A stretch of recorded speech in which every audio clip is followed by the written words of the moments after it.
昨天吃剩下2个馒头，今天我们来做个小点心。先把馒头切成小块，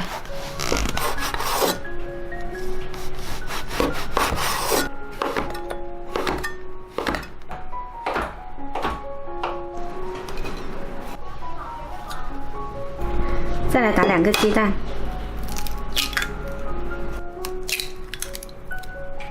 然后搅拌均匀。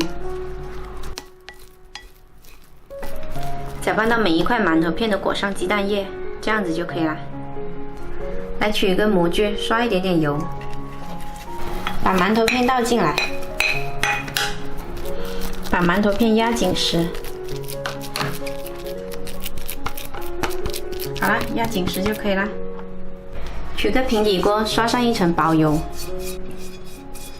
然后倒扣到平底锅里来。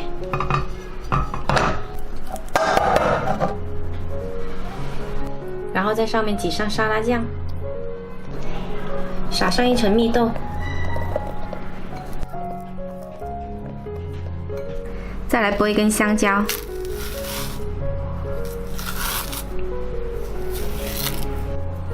打斜刀切成片，接着摆上香蕉片，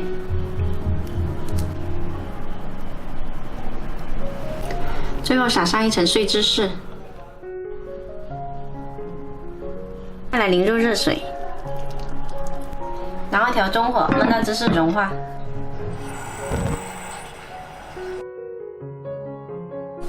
好啦，芝士碎融化就可以关火啦。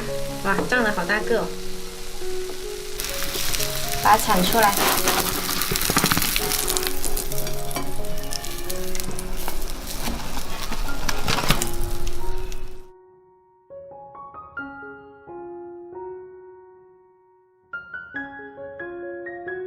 来把它切成小块，